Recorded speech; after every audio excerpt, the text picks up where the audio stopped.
The sky over Seoul was painted in soft hues of orange and blue, the kind of color that made everything feel a little more beautiful and a little more temporary.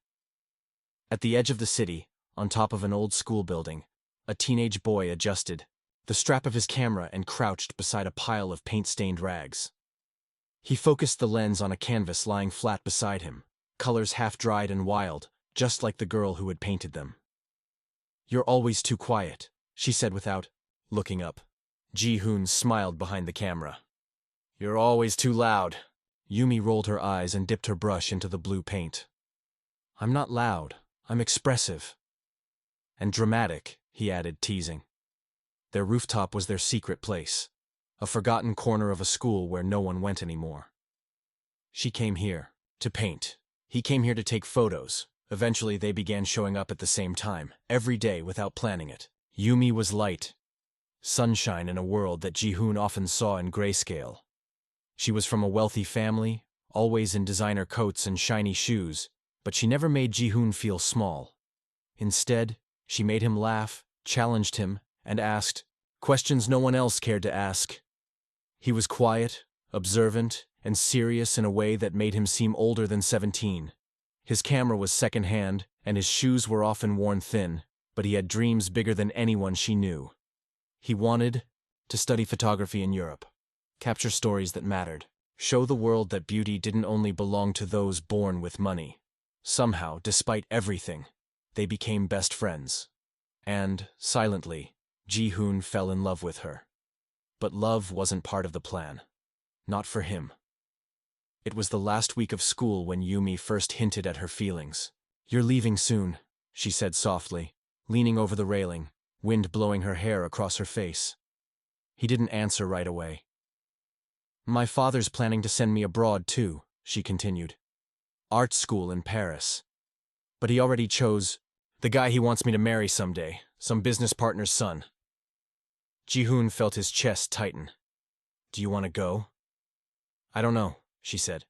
"But I know I want to stay here, with you." That night, Ji-hoon stood in front of his mirror for hours, holding an imaginary camera and practicing what he wanted to say. "I like you, Yumi. I've liked you for a long time." But the words never left his mouth. The next day he didn't show up on the rooftop. Or the next. Or the one after that. Yumi waited every day. She sent him messages. She asked his classmates, his teachers. She even went to the neighborhood where she'd heard he lived, but no one answered the door. Ji-hoon had disappeared, just like that. 10 years passed. Yumi never truly understood what happened. At first, she was angry, then confused, then hurt. Eventually, she just became numb. She went to art school in New York instead of Paris. She built a career, opened her own gallery, and curated exhibits that made headlines. But her heart remained frozen in the winter of her 18th year. She stopped painting. Stopped believing in promises. She dated a few men over the years, but none of them ever made her laugh like Ji-hoon did, or made the world feel like a poem. Back in Seoul, the air had changed, but the city's rhythm remained the same. And in a small photography studio near Hongdae, a man placed an old camera on a dusty shelf and looked out the window. His name was Ji-hoon. His hands were rougher now, eyes a little sadder, but the way he looked at the world hadn't changed. He still found stories in silence, still saw light in unexpected places, and he still thought about Yumi. 10 years. That's how long it had been since he walked away from her. Not because he stopped caring, but because he cared too much. The night before graduation, Ji-hoon's mother collapsed. She had been hiding the truth from him for months. Stage 4. Cancer. No chance of recovery. "I don't want you wasting your life on me," she whispered in the hospital. "She'll be fine. She comes from a family that can take care of her. But you're all I have." So Ji-hoon stayed. He gave up his scholarship, took jobs washing dishes and delivering newspapers. He never told Yumi, never replied to her messages. He couldn't. He didn't want her to wait for someone who had nothing left to give. But he wrote letters. One every year.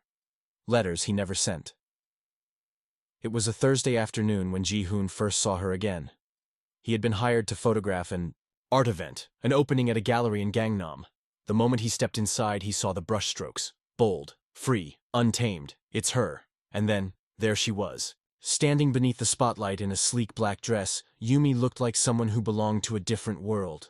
Poised, elegant, untouchable. But her eyes, they were still the same. Full of questions, full of memories.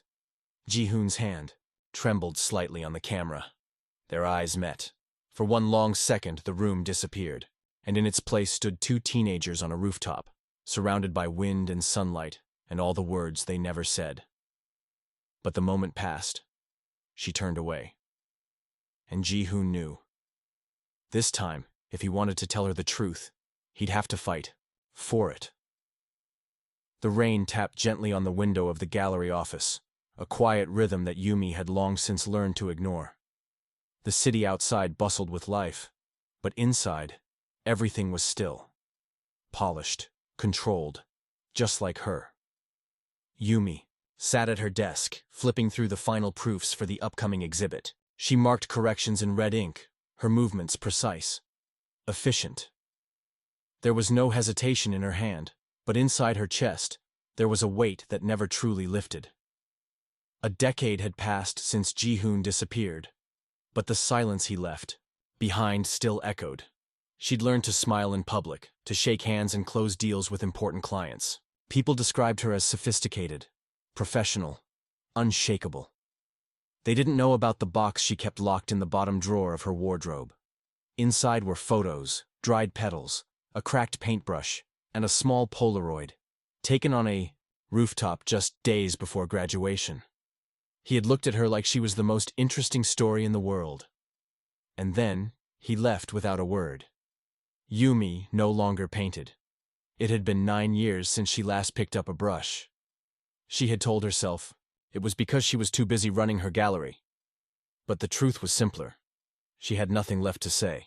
In a quiet apartment not far from Hongdae, Ji-hoon stood by his window, watching the rain streak the glass. His camera bag hung by the door, and on the small wooden table beside his bed lay a worn black notebook with soft, frayed edges. The cover read, "Letters I Never Sent." Inside were 10 letters. One for every year since he last saw Yumi. He wrote them on her birthday, on Christmas, on random days when the ache in his chest felt too heavy to carry alone. He had lived abroad, first in Germany, then in Japan. Wherever photography took him, he captured forgotten people, fleeting moments, the quiet beauty of cities most people overlooked. But he never stayed in one place too long. Because every city reminded him of her in some way. Their reunion wasn't planned. It happened on a Wednesday evening during the launch of a new modern art exhibit hosted at a high-profile gallery in Gangnam. Ji-hoon had been invited by a mutual friend, a fellow photographer who told him, "You should come. Some of the best curators in Seoul will be there." Good networking. He hadn't expected her to walk in. She wore black again. Always black. Her hair was longer now, straight and sleek, parted down the middle. Her expression was calm, unreadable. But the moment she saw him, the air in the room shifted. Ji-hoon froze, his breath caught in his throat. Yumi blinked, and something sharp flashed across her face. Not anger, not sadness, recognition, and then distance. They stood there for a second too long, surrounded by people who didn't notice. That time had just snapped open like a scar. She turned away. Later that evening, she found him near one of the large canvas installations, staring at the piece in silence. "You came," she said flatly. Ji-hoon turned. "I didn't know you were the curator." "That makes 2 of us," she replied. Her voice was cold, but not cruel. "I thought you were dead, or hiding, or both." "I'm sorry," he said quietly. She looked at him for a long moment. "Why now?" "I came back 6 months ago. I wasn't sure how to... To what? Say hi like nothing happened?" Ji-hoon lowered his gaze. "No. Not that." The silence between them was heavy. All the words they hadn't said seemed to hover in the space between their eyes. She could smell the faint scent of old cologne, the same one he used to wear. She hated that she remembered. "You look the same," she murmured before she could stop herself. "So do you," he said, smiling a little. "But different." She turned away again. "Enjoy the exhibit." He didn't follow. The next morning, Yumi arrived at her gallery early. A stack of new volunteer applications for the community arts program sat on her desk. She flipped through them absently, sipping her coffee, and stopped. The name at the top of one form caught her breath. Yoon Ji-hoon. He had listed photography as his skill. No resume, no comment. Just a short handwritten note. I want to help kids find their voice through images. I didn't have that when I was younger. Yumi stared at the paper, heart racing. She wanted to crumple it, ignore it, pretend she never saw it. Instead, she circled it in red. Ji-hoon began coming twice a week. He was quiet, kind, and patient with the students. He never asked to be near Yumi, never forced conversation. But he was always there, in the background, offering help, organizing equipment, teaching a boy how to focus a lens, or helping a girl choose the right filter for her black and white shots, and Yumi watched. She told herself she didn't care, that she was just being professional. But every time she saw him laugh with the children or kneel beside them to explain a concept, a tiny crack formed in the wall she had built around her heart. One day, as she walked past the studio, she saw him alone, cleaning the camera shelves. His back was turned, but she could hear him humming a tune she hadn't heard in 10 years. It was a melody she once painted to, and something inside her began to ache. That night, Ji-hoon sat on his rooftop and opened the notebook. He flipped to the last page and began writing. Yumi, I saw you again today. You still walk like you're carrying the weight of something beautiful and broken. I want to tell you everything. I want you to know why I left. But I promised someone I wouldn't. I hate that promise now. I hate that it cost me you. He closed the notebook and looked up at the stars. It was time. But how do you tell someone you disappeared because you loved them too much to make them stay?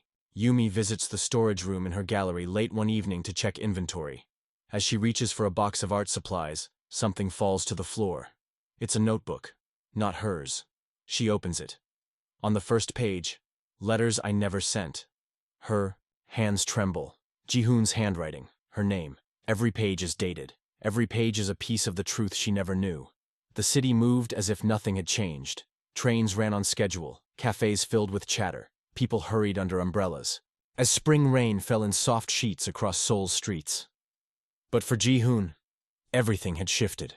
Each moment spent in the gallery, each quiet encounter, each shared glance across a studio full of children, pulled him deeper into something he thought he had buried. He was falling for Yumi all over again. But she wasn't the same girl, who used to paint while humming old jazz records. That girl had sunlight in her voice and trusted too easily. This woman moved like porcelain, elegant, cold, and breakable all at once. Her eyes still held fire, but it burned differently now, like something that had learned not to hope too quickly. Still, Ji-hoon stayed. He came early to prepare the cameras for the students, stayed late to organize supply closets she didn't have time to touch, left small notes reminding her to eat. Once, when she had a headache during a gallery opening, he quietly placed a warm bottle of barley tea on her desk without saying a word. She said nothing that night, but the next morning, she greeted him first. A small crack in the wall. One evening, the sky turned dark earlier than usual. Rain rolled over the city like a gray curtain.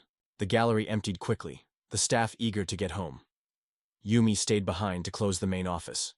Ji-hoon had been in earlier, helping the children wrap up a photo essay project. He left in a rush, apologizing as he packed up his things. That's when she noticed the notebook. It lay on her desk, half tucked beneath a stack of papers. The black cover was damp around the edges, as if it had been clutched too tightly in a wet hand. She picked it up. The title was handwritten in silver ink. Letters I never sent. Her heart beat faster. She told herself to put it down, that it wasn't hers to read. But her fingers didn't listen. She sat on the sofa in her office, the notebook resting heavily in her lap. The first letter was dated 10 years ago. Yumi. Today I got on a plane and didn't look back. I didn't even say goodbye. I'm the coward everyone always said I'd become. But if you knew what I was about to do, you'd have stopped me. You would have come with me, and I couldn't let that happen. My mother is dying. She asked me not to tell you. She said, If you love her, don't make her carry this with you. I hate that I agreed. But I love you more than anything, and this is the only way I know how to protect you. She pressed her fingers to her lips, breath shaking. Letter after letter followed. Year after year, each entry unfolded like a chapter in a life she never saw. In Germany, Ji-hoon washed dishes to pay for film rolls. He slept in hostels. Took photos of old women feeding pigeons and children chasing trains. He wrote to her on every birthday, every holiday, every time he saw a painting that reminded him of her. Year 4. I saw a street artist in Prague today. Her hands were stained with cobalt blue. You used to say blue was the color of loneliness and clarity at the same time. I finally understand what you meant. Year 7. I got pneumonia that winter. Woke up in a hospital bed wondering if I'd ever see your face again. I dreamed you were reading a book with your feet in my lap. You always said that was your favorite way to spend Sundays. Funny what the heart remembers when the body is weak. Year 10. I'm back in Seoul. I thought time would dull the pain. But the moment I saw you at that exhibit, it all came back like it never left. I'm still in love with you, Yumi. I don't expect you to forgive me, but I need you to know. I never stopped choosing you, even from a distance. She was crying by the end of the last letter. Not the silent, cinematic kind of crying. This was raw, ugly. The kind that made her chest heave and her hands tremble. 10 years she spent blaming herself. 10 years believing he had simply walked away because she wasn't enough. And all this time, he was carrying her in his pocket like a prayer. The next day, she waited for him. He arrived, umbrella dripping, camera bag slung over his shoulder. When he saw her in the hallway, he smiled hesitantly. Hey. Yumi didn't smile back. She held up the notebook. Ji-hoon froze. You left this, she said. I know, he whispered. I realized too late. She stepped closer, the notebook trembling in her grip. Why didn't you tell me? He didn't answer. She slapped the notebook against his chest. Why didn't you let me carry it with you? Why did you decide what I could or couldn't handle? Ji-hoon swallowed hard. Because she asked me not to. Because I was scared. I was 23 and I thought I was doing the right thing. You left me alone, she said, voice cracking. For 10 years. I know. You let me believe you didn't love me anymore. I never stopped loving you. The hallway was silent, the only sound the patter of rain outside. He stepped forward. Every page in that notebook was written for you. I didn't send them because I didn't think I had the right to. But I needed you to know that leaving was never the absence of love. It was the result of it. Tears filled her eyes again. Do you have any idea what it was like to wait? To question everything about myself, every day? Ji-hoon looked shattered. I'm sorry. I know I don't deserve forgiveness. I didn't need perfect. I needed honesty. She turned and walked past him, tears streaming down her face. He didn't follow. That night, Yumi stood on her apartment balcony, the rain falling in soft waves. The city glowed beneath her. 100 memories flooded her mind. Brushes and laughter, the smell of old books, a rooftop at sunset, a boy who kissed her like he was memorizing a future.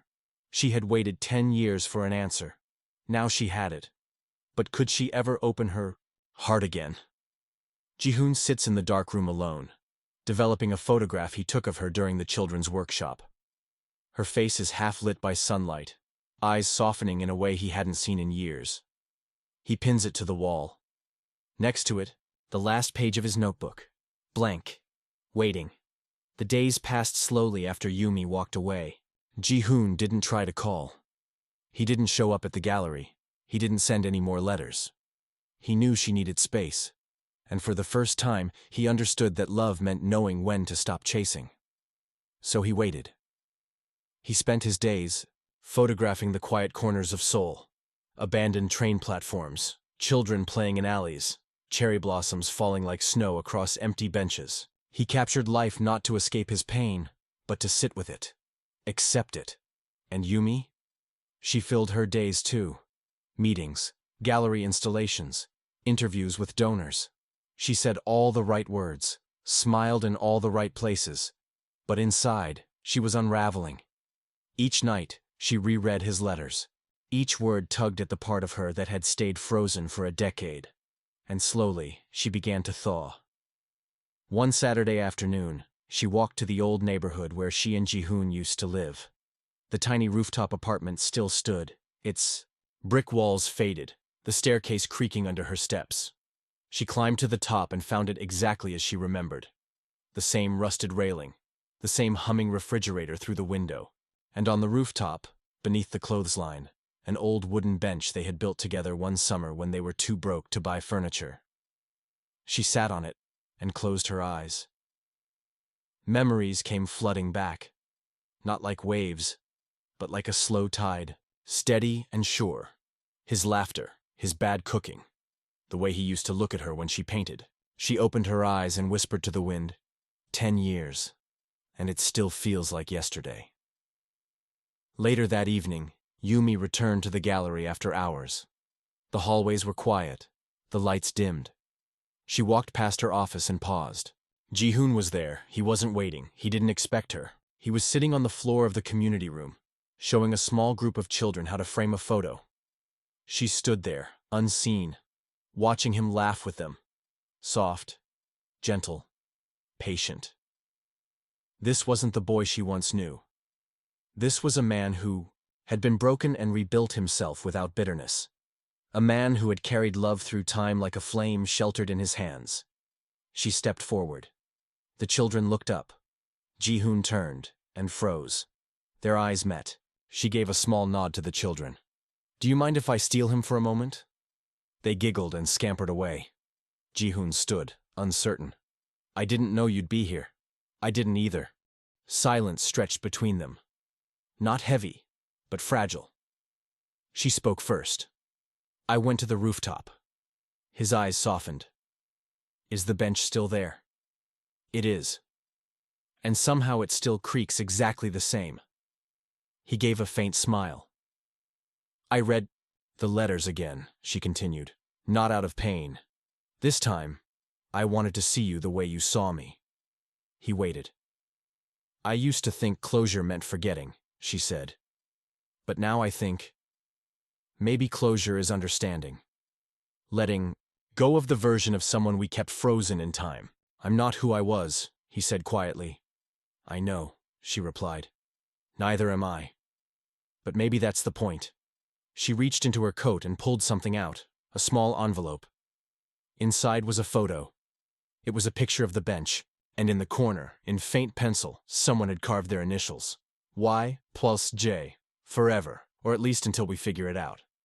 He laughed softly, eyes glassy. "I forgot we wrote that." "I didn't," she said. "I just buried it for a while." Ji-hoon looked at her, and for a moment, there were no words, only a lifetime of what-ifs and almost resting between them. Then he asked, "Do you think we're too late?" Yumi shook her head.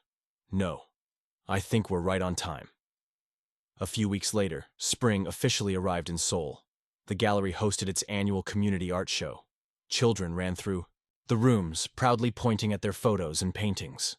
Parents clapped. Volunteers served snacks. Yumi stood near the center, calm but glowing in a way that hadn't been seen in years. Ji-hoon approached with a framed photo. It was a black and white image of the rooftop bench. He handed it to her. "For the gallery. Untitled, unless you have a suggestion." She looked at it for a moment.